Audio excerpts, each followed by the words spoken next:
جو यासीन साहब आपको इस दफा हम साबित करके देंगे कि बराटला कल भी आपका था और आज भी आपका है। नहीं कि तारीफें करने वाली बातें, दावे करने वाली बातें, उसमें सिलसिले में मैं सिर्फ एक बात कहता हूँ कि हम बहुत शरीफ आदमी हैं, हमारा किसी से कोई लेना देना नहीं है। लेकिन अगर किसी ने कोई बदमाशी करने की कोशिश की या कोई सोचने की कोशिश की तो ये ना सोचे यहाँ पर कोई बदमाशी कर सकेगा। हमारी जिंदगी में कोई बदमाशी नहीं कर सकता यहाँ पर। इंशाअल्लाह हम ये हक देते हैं कि हर आदमी अपना वोट दे, लेकिन हम अपने वोट का भी तहफ़्फ़ुज़ करना जानते हैं और करेंगे कि हमारे वोट को भी कोई छेड़े ना। अगर मैली आंख से देखेगा तो वो आंख नहीं रहेगी, मैं आपको ये बता दूँ। ये कोई बात करने वाली बात नहीं है। ये जो प्रोपगंडे और साजिशें और प्रोग्राम बन रहे हैं मैं भी तो सुन रहा हूँ। मैं तो उस दिन का इंतजार कर रहा हूँ जब हमारे सामने कोई आ जाए तो बात करे तो फिर मजा आएगा। क्या बात करीम अम्माबाद फ़ाऊज़ बिल्लाहि मिनश शैतानिर रजीम बिस्मिल्लाहिर रहमानिर रहीम। सबसे पहले यहाँ जिक्र किया जाता है बार बार फ़ख्र बुटवार।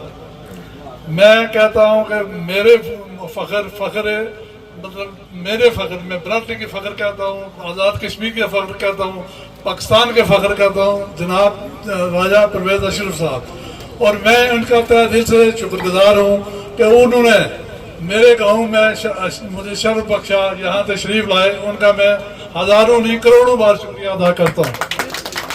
उसके साथ मेरे और आपके दिलों के धड़कन चौधरी मोहम्मद यासीन साहब, उनके तशरीफ़ लाने वाले बाकी पार्टी तशरीफ़ लाने वाले उस स्टेज पर अपना बैठे हुए और पंडाल में बैठे हुए सब साथियों को बहुत बहुत सलाम।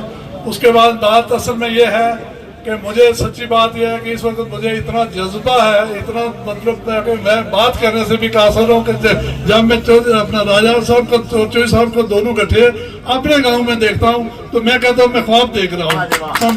तो ये अल्लाह ताला ने करम किया है और इन्होंने बहुत शफकत की है, इन्होंने बड़े भाई होने का सबूत दिया है। ये आज से नहीं बल्कि कब से ये राजा परवेज़ साहब मेरे बड़े भाई हैं और चौधरी यासीन साहब तो हमारे दिलों की धड़कन है ना, वो तो बात ही और है। बहरहाल बात ये है कि मैं लंबी चौड़ी तो बात नहीं करूँगा। मैं ये सिर्फ कहना चाहता हूँ कि ये जो कहते हैं कि राजपूत चले गए हैं, राजपूत छोड़ गए हैं चौधरी यासीन साहब को, तो राय साहब ये जो तो आपके सामने तादाद खड़ी हुई है ये सब राजपूतों की है, कोई उसमें दूसरी बिरादरी का तो शामिल नहीं है। वो भी शामिल होंगे। वो चौधरी साहब ने कहा मुझे इतना जल्दी में टाइम दिया कि मैं वो ऑर्गेनाइज नहीं कर सका हूँ, तो इंशाअल्लाह बहुत जल्द जो है ना चौधरी साहब को एक बार फिर तकलीफ देंगे, लेकिन आप शायद यहाँ पर मौजूद ना हो। बहरहाल इंशाअल्लाह एक प्रोग्राम चौधरी साहब हमारा आधार है, ये इंशाअल्लाह हम दोबारा करेंगे। आपकी जल्दी की वजह से वो सब साथी इकट्ठे नहीं मैं कर सका। तो मेरी ये तमाम दोस्तों से यही गुजारिश है कि जिस तरह माजी में आपने मेरा चौधरी यासीन साहब का साथ दिया, हम उससे भी ज्यादा की तवक्को रखते हैं और इंशाअल्लाह चौधरी यासीन साहब आपको इस दफा हम साबित करके देंगे कि बराटला कल भी आपका था और आज भी आपका है। नहीं कि तारीफें करने वाली बातें, दावे करने वाली बातें, उसमें सिलसिले में मैं सिर्फ एक बात कहता हूँ कि हम बहुत शरीफ आदमी हैं, हमारा किसी से कोई लेना देना नहीं है। लेकिन अगर किसी ने कोई बदमाशी करने की कोशिश की या कोई सोचने की कोशिश की तो ये ना सोचे यहाँ पर कोई बदमाशी कर सकेगा।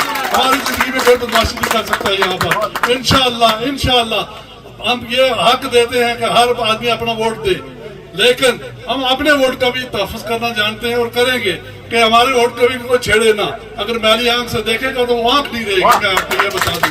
ये कोई बात करने वाली बात नहीं है। ये जो प्रोपगंडे और साजिशें और प्रोग्राम बन रहे हैं मैं भी तो सुन रहा हूँ। मैं तो उस दिन का इंतजार कर रहा हूँ जब हमारे सामने कोई आ जाए तो बात करे तो फिर मजा आएगा। क्या बात बाकी ये है कि ये मेरे जो अजीज मेरे रिश्तेदार शामिल हुए हैं, ये इनसे दुगने शामिल होने थे, लेकिन टाइम की शॉर्ट की वजह से हम इतने इकट्ठे नहीं कर सके हैं। चौधरी साहब इंशाल्लाह ये दोबारा आपको तकलीफ देंगे। तो मैं एक बार फिर राय साहब आपका बहुत शुक्र करा, बार बार मैं शुक्रिया अदा करूँ तो मेरे ख्याल में काम है कि आप हमारे गांव में आए, हमारे इलाके में आए तो हमें शर्फ को बख्शा। बहुत मेहरबानी, बहुत शुक्रिया। अल्लाह हाफिज़।